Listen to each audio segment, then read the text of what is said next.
coaching, especially I think in the neurodivergent space, can inadvertently lean toward unsafe environments, in environments that are going to perpetuate burnout.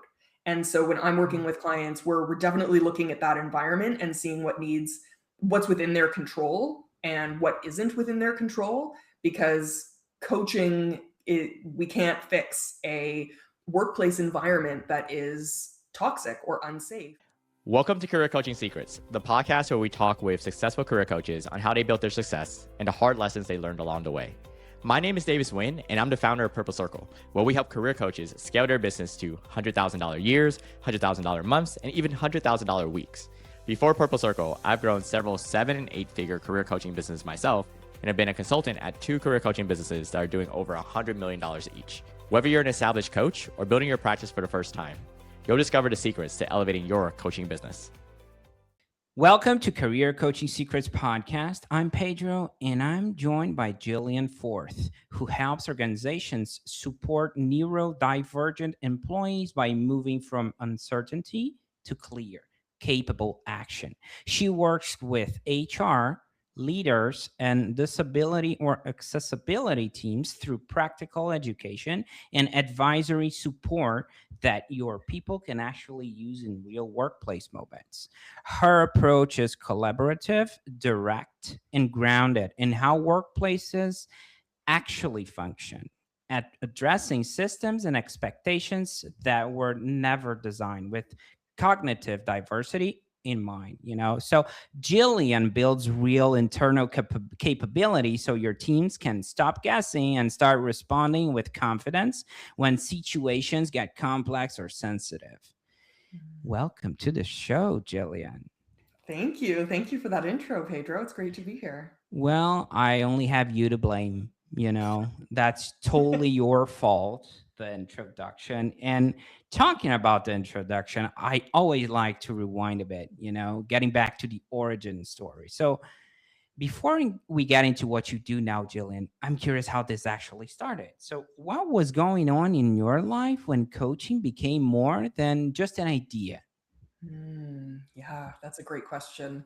I think coaching was thrust upon me in a way, and I'm grateful for that. I've spent I spent a career in the nonprofit sector in the social justice space and in various different types of roles as a facilitator, as a speaker, working in operations and training and development. And then I entered a role where coaching was part of it. And I had never coached before. So I was very much building the plane as I flew it and figuring it out. And so I was coaching specifically neurodivergent individuals. So autistic folks transitioning into the workplace, ADHDers transitioning into the workplace, and also working with their managers at the same time to support that onboarding. So it was a big learning curve, and that led to me pursuing formal education through International Coaching Federation training and education, and ultimately becoming credentialed. So it's been a journey. I like I said, I had coaching kind of thrust upon me, and I've been loving it for 5 years now since that initial role. Okay. And at what point did it stop feeling like a side thing or a calling and start feeling like an actual business you are responsible for? Because in the early days for coaching, there's a lot of testing, the water, try and error. And you're like, oh, was it the first invoice? When you realize the shift happened, right? Oh, I got a business in coaching now, Yeah. That was about 3 years ago. That's when I really decided I wanted to do something on my own. And it was just a year ago, actually, that I started just doing my coaching and consulting business. And so that's when I was like, I want to be doing this for myself. I want to be doing this in my own way, and kind of defining success and working with the people that I wanted to work with, and taking that kind of leadership and initiative in my own space. So it's been, you know, kind of a journey of milestones, but it's been a great year. It's been a lot of learning. It's always, you know, kind of figuring out what's next, what's important, trial and error, and yeah, I'm looking forward to, you know, what comes next. Mm, sounds exciting. Okay, now at this point, I usually ask people about how they niche down, right? Or even if they did that, but we already passed that mark. You already told me that it's about a neurodivergent. Okay, but I want to understand what's the connection between your coaching and why did you started helping them, like this specific demographic? Yeah, yeah, that's a great question. So I was diagnosed 17 with a learning disability, and I'm a late realized, late identified autistic woman, and so it's kind of interesting though because I started working with autistic folks and ADHDers and other neurodivergent folks before I really understood the space and was really operating within the space. So I was learning a ton about neurodiversity and the different kinds of challenges within the workplace while I was learning about my own identity and where I fit into this. And I found such an incredible community, such an incredible group of people, and was learning again simultaneously about myself. And that's really where my passion for coaching grew from. So it was really my passion for neurodiversity, neuroinclusion, and the neurodiversity justice movement that has fueled my passion for coaching and working in this space.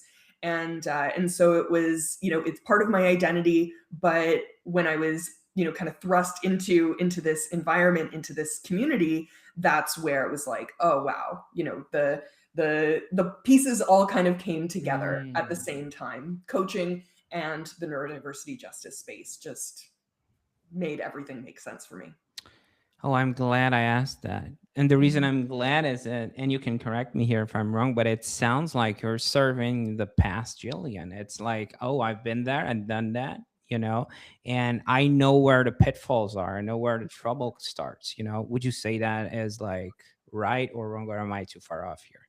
Absolutely. Absolutely. Mm, I myself, you know, it was really only in finding this place that I've been able in hindsight to see, you know, retrospect, oh, okay, yes, I experienced that burnout cycle that's so common with ADHDers and neurodivergent folks. And so I have gone through these things without the language, without the tools that are becoming, you know, more well known, more developed. I'm, you know, part of building, you know, different kinds of frameworks and understandings, and so absolutely, you know, kind of thinking back to my own experiences and what I've been through in specifically in the workplace, but also in school and educational spaces, and how I can bring that to the way that I support others.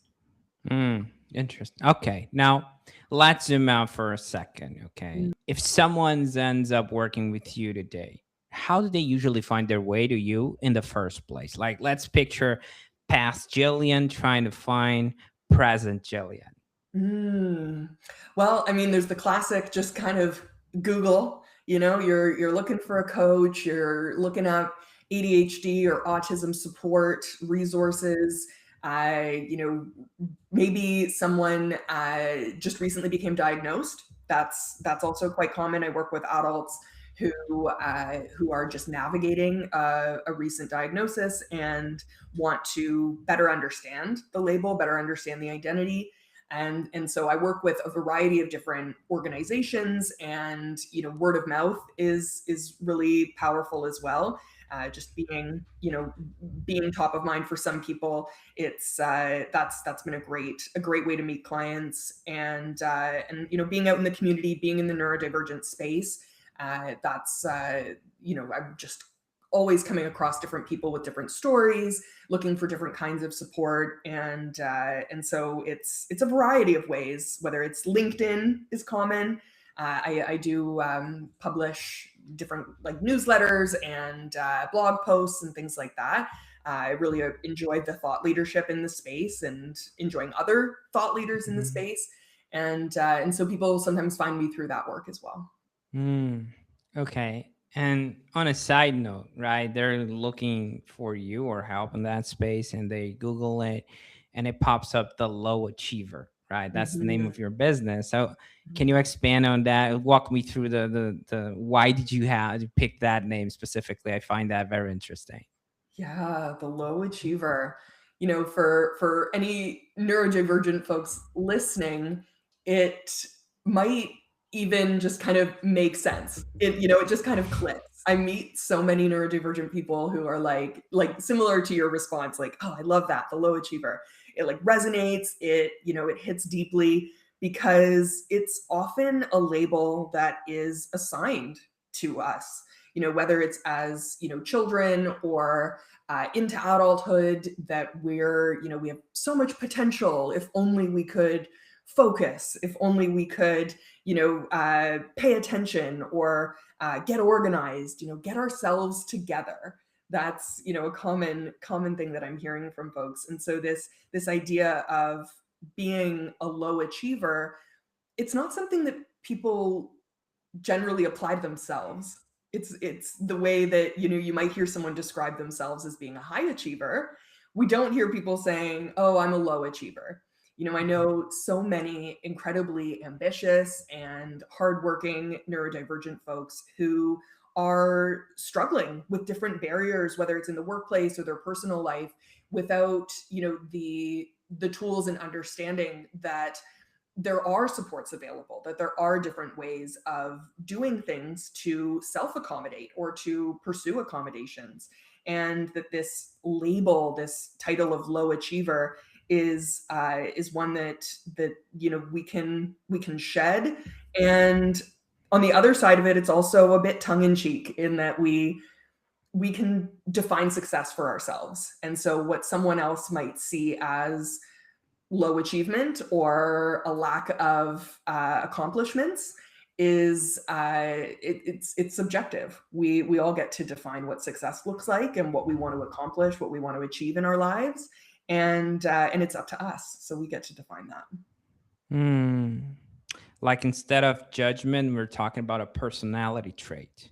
Like Mm. instead of trying to, oh, you're a high or low achiever, no, you're owning your own true self and keep moving forward. Did that make sense? Something like that. Yeah, yeah, exactly, Mm. exactly. It's like, what does it mean for you to move forward? To be a high achiever is relative. Mm. We often think about it in the context of a career or, financial success, but there's so many different ways to acknowledge our achievements, our accomplishments, our goals, and they may not resonate with other people, and that's okay.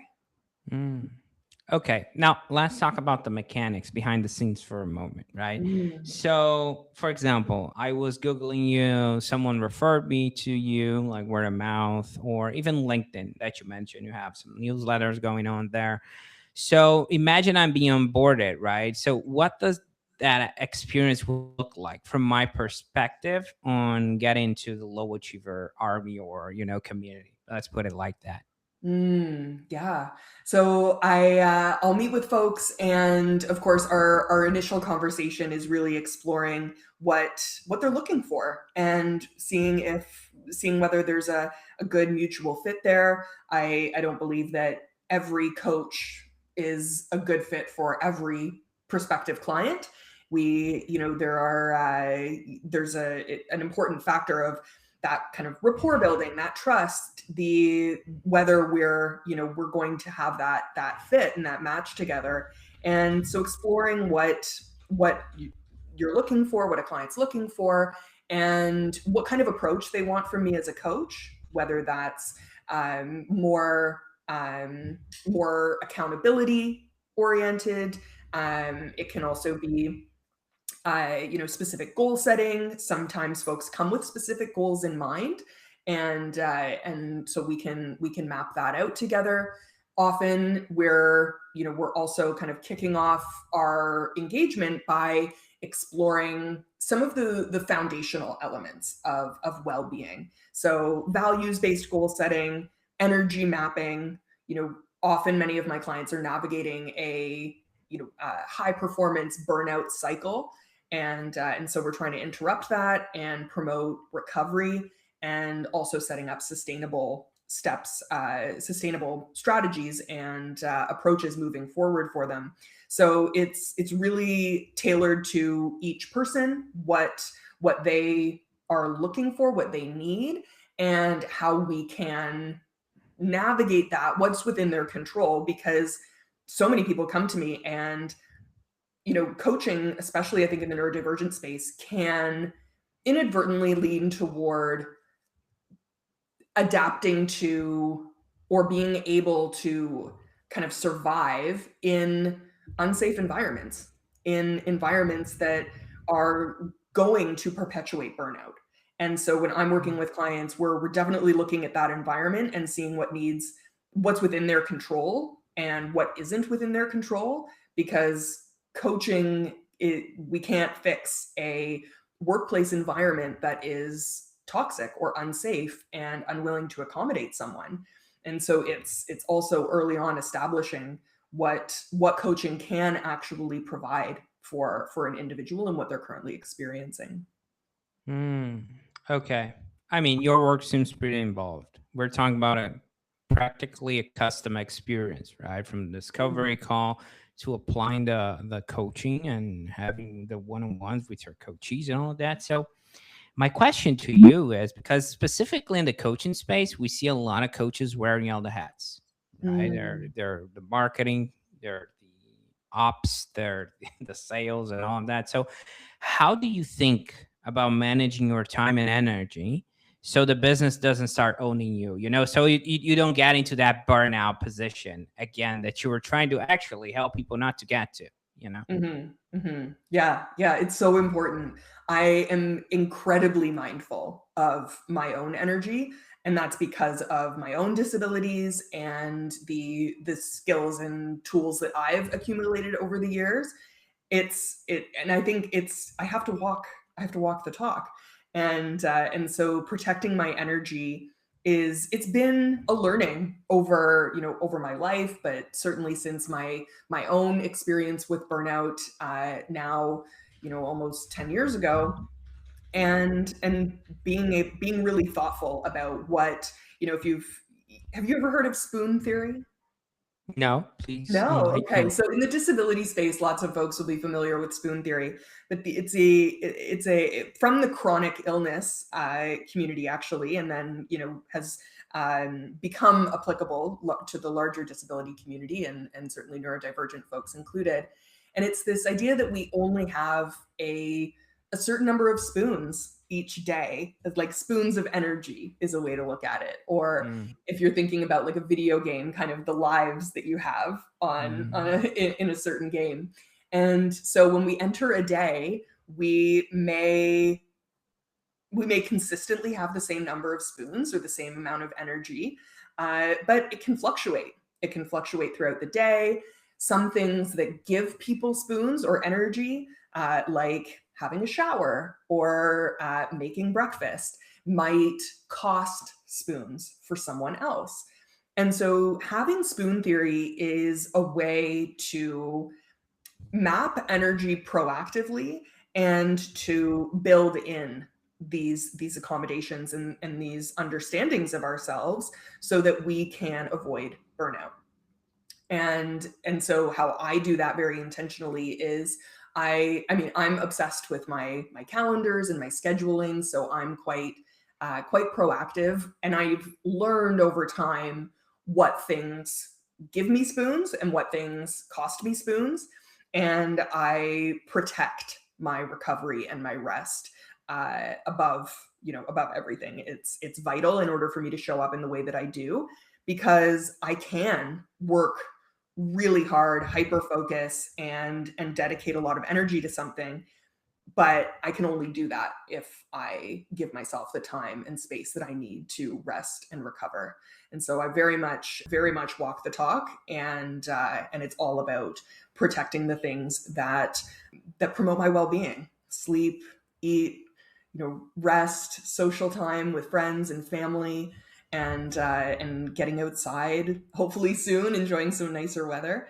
But that's all quite vital for me. Now that's tricky, okay? At least for me. And I'm going to give a personal example. I love the spoon theory, but for me, I felt myself in places that I feel energized in my work. Mm. That's the problem. I'm like, okay, I have 2 kids, I have my wife and all of that. And I love them and I love spending time with them. But sometimes I had so much joy working on my projects that it's like a two-way street. It's like it's gonna burn out me, but at the same time, I'm having a blast. So how can someone like me navigate that? You know what I'm saying? I hear that all the time. Your story is definitely going to resonate, I'm sure, with some neurodivergent listeners, and of course lots of other folks. But it's that sometimes is referred to with the hyper focus. It can be actually, like, I think about flow. The flow state that we can enter when we're passionate and engaged in the work that we love. And I see hyper focus as the evil twin. And so flow is like, oh, it's giving me energy, it's effortless, it feels really good. It's right in that zone of being just challenging enough, and we're curious, we're engaged. Flow is just like, just human joy. And then the hyper focus can be where we are zoned in on something, maybe spinning our wheels. Maybe we might be losing track of time and going down rabbit holes, but we're not really getting anything done. And that can be really exhausting. But in either case, by either definition, it can be about really mindfully and intentionally observing those patterns. And so in coaching, what I often do with clients is the energy mapping. So we're looking at, okay, what times in the day do you have the most energy? Where can you intentionally be taking breaks? And where is movement incorporated in your day? Water, eating, things like that. And really intentionally observing what that looks like, because it can be so easy, especially for ADHDers and whatnot, to just get into those patterns, and then it's like, oh, well, then I crash and I didn't even see it coming. So that's where coaching, having someone be able to mirror back, make those observations and point those things out, and intentionally support with creating different tools and strategies to interrupt those kinds of patterns when they do lead to exhaustion. That can be incredibly helpful. Thank you for that explanation. One thing that really sets me back is like if I have awareness of being, lacking on performance. If I start feeling that really throws me off. That's when I know I have to stop, But then again, it's just me, and this is not a Pedro session, okay, guys? So bear with me. I'm sorry. Now, I want to shift topics for a bit because you've been 3 years in the game, okay? And I love the pricing topic. We don't have to talk about hard numbers, okay? It's more about the mindset behind it, because every coach evolves on that topic. And like, it's somewhat of a self-worth path. Like, am I charging enough? Am I not charging enough? And sometimes we do the scarcity calculator or something like that. Like, you're looking at your calendar, a lot of empty seats, and you're like, oh, I should charge less. And then I would have all of those seats filled in, So how do you approach that now? And what did you have to learn the hard way to get where you are right now? Oh, yeah. Such a good question. I think it's an ongoing kind of mental gymnastics for sure. But, being in the social justice space, I'm also very mindful of, what access looks like, and working with people with disabilities who may have challenges accessing employment and therefore funds.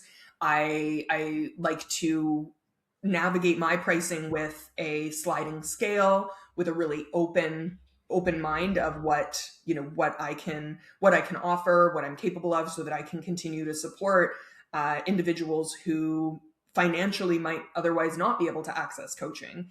And so I know what I want to charge per hour, what my time is worth as as a great coach. I know what I can provide, and I think that's really the most fundamental, is having the confidence that like I'm a great coach, that you're a great coach, and that you can support people with movement toward the goals, or the things that they want to move toward.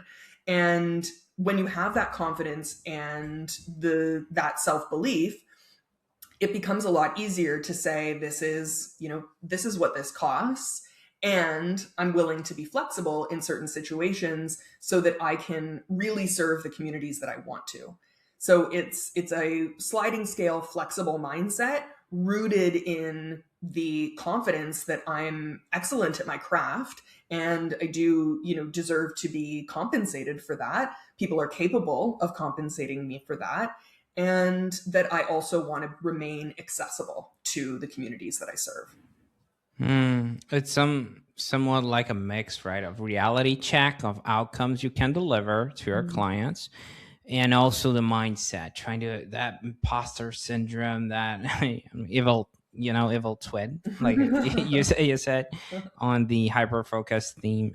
You know, just reminding that hey, I actually can help people. I have my skill set. Oh, that interesting. Okay, now looking forward a bit, Jillian, what's the direction you're aiming this business towards? Are you thinking more about growth, leverage, building a team, or refining what already works? What feels most exciting right now? Oh my gosh, so many things just came to mind. One thing that I'm really excited about this year is, first, my own ongoing professional development. So I'm, deeply invested in ongoing learning. I'm a part of multiple coaching communities where there's mentorship, supervision, and I'm doing some advanced training this year as well in order to enhance my credential as a coach.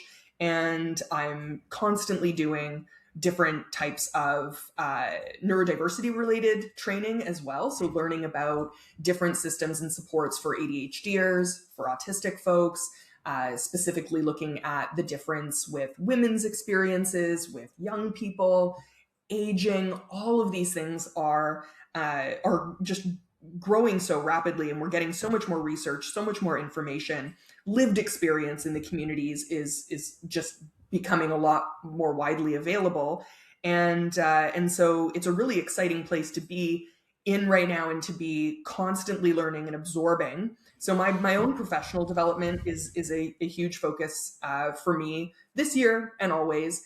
And I want to expand into more group coaching, both in person and virtually, also from an accessibility perspective, so that more, that kind of ripple effect, the impact of my coaching can expand. And so often that's easier to do in group coaching. And I think that group coaching is also just a really, really cool environment for neurodivergent folks to meet with one another, see other people having similar experiences. There can be that acknowledgement, that validation, that understanding, and that community support and sharing of resources and strategies from lived experience, which is really cool. So I want to move into that group and even team coaching space in order to multiply the impact. Yeah, the power of the community is something that always, strikes me as a great thing. But looking at your demographic and your ideal client profile, it sounds like it's even more powerful, right? Because must be such a lonely road sometimes to realize, hey, you have something. Sometimes people go through stuff all their life and they don't even realize they have it, right? It's like me, I'm in my 40s and I'm still trying to, hey, you know what? Do I have something here or really or not? and on top of it, seeing that you're not alone, right? Having a community, people that, oh, so this is something that goes on, it's not just for me. So Mm. I think that's a powerful reminder, Mhm. and I can see how that would play out for the group setting. Now, even when things are going well, right, there's always something under construction. So what's the main thing you're actively working on or trying to improve in the business now, Gillian? Mm. Oh, that's a good question. What am I? I mean, I'm just constantly trying to become a better coach. It's really my craft that I want to be able to serve my clients as best as possible. And so I'm just always trying to improve my framework, my approach. I'm currently really kind of noodling, if you will, or rumbling with in my mind uh, a more accessible autistic coaching framework. And so that's something that I'm really excited about. It's kind of on the side of my desk. It's creative, but what's been on my mind over the past few years, I love the craft of coaching and the importance of how we do our work, the ethics behind our work, and the boundaries, the scope of what we do. And I think that there are ways that coaching can be adapted more effectively for autistic folks and for other neurodivergent folks in different ways. So right now I'm trying to figure out what that would look like, how to create a coaching structure that honors the very real frameworks and scope and approaches of coaching, and also perhaps better accommodates and acknowledges the unique brain wiring of specifically autistic individuals. And so thinking about the ways that could look different, and so I'm really excited about that. Mm. Okay, now I have a question for you because I'm picturing you're in a, let's say, a discovery call or like that first contact with a potential client, right? And I'm wondering here in my mind, like their main questions, right? So for example, and I'll throw it out there and you can resonate with whatever works, right? Mm-hmm. Like, there questions, are you trying to replace common practices like a doctor or medicine, or are you giving a different route, or is this therapy, that type of mentality to understand what your work really is about? I'm not sure if you get that more often than not. I'm just thinking out loud. If that doesn't work, I mean, I'm all ears, just trying to No, understand, put my head around it. that's a great question. Absolutely. I get that question a lot. What's the difference? A lot of people that come to me have worked with therapists and different medical professionals and clinicians. And so it's like, so what? Like, what is coaching? How is this different? I think it's such a funny question within the coaching community of itself. Like, what is coaching? And so I always start with my clients by explaining, what coaching is from my perspective and how I define it as a structured conversation that supports self-led learning.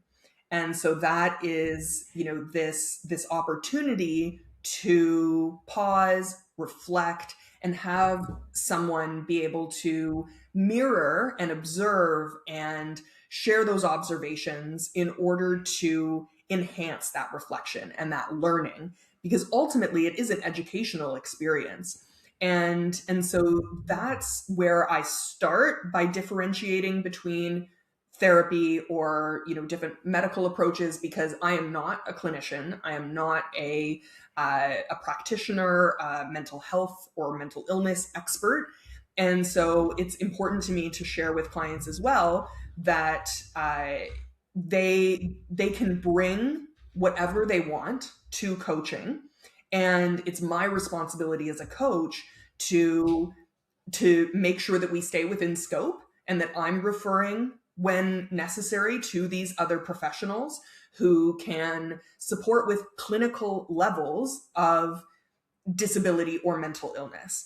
And so I can work with folks who experience depression, anxiety, have, trauma, And all of those types of experience. I have clients who also have bipolar, other multiple diagnoses, and that's okay when it's about my responsibility as a coach to identify when there's a clinical level of support that's needed, when someone is really struggling to show up in their life and to maintain a certain level of well-being, that I'm really holding that responsibility and referring and being able to share with the client that other supports, that medical professionals would be better at navigating a certain type of challenge, because coaching can be therapeutic, but it's not therapy, Mhm. and I'm not a therapist.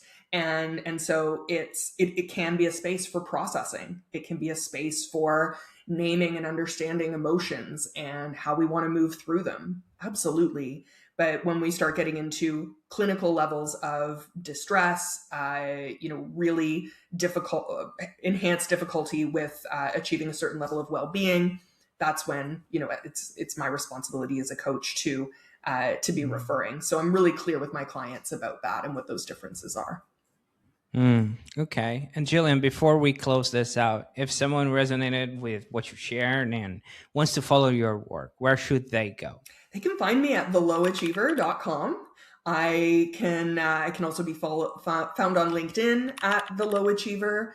I'm it's pretty easy to Google, which is nice. Not too much comes up, and Jill Forth, Jill with a G, and I'm pretty easy to find on socials at the Low Achiever.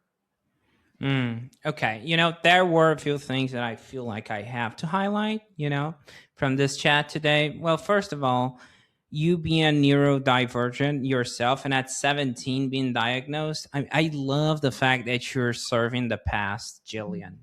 I think that is so powerful because it positions you into a place of skin in the game. You've been there, done that, all that stuff. So you understand where you're coming from and where you want to get, So I think that's very powerful. Also, we gotta walk the talk, right, about self-investing and all of that you mentioned. Also a great reminder. I love the spoon theory, the evil twin. So I'm gonna take a look at that a little bit more, and the energy mapping. So is this burning me out or not at the end of the day? Because if I'm spinning my wheels, just like you said, well, that's potentially burnout path, right? So I really like that. Thank you for that. And at the end of the day, then you when I asked you, it's like what coaching is. If you're trying to be not trying to be, but what's the difference between a therapist, a doctor, and all of that? And you told me it's not about replacing anything. And being upfront about it, but offering maybe a different route, a new route, and using the coaching skill set, I'll put it like that, so you can, navigate through difficult times and all, So I this is my long way of saying, Gillian, that I really appreciate you taking the time. I've been so open with this. It was great having you on today. Thank you so much, Pedro. I really appreciated your questions. This was a really fun conversation, and has gotten some more wheels turning for me as well. Very, thought-provoking, and so I really appreciate the time. Thank you, Pedro. That's it for this episode of Career Coaching Secrets. If you enjoyed this conversation, you can subscribe on YouTube, Spotify, Apple Podcasts, or wherever you're listening to this episode to catch future episodes. This podcast was brought to you by Purple Circle, where we help career coaches scale their business to $100,000 years, $100,000 months, or even $100,000 weeks, all without burning out and making sure that you're making the impact and having the life that you want. To learn more about our community and how we can help you, visit joinpurplecircle.com.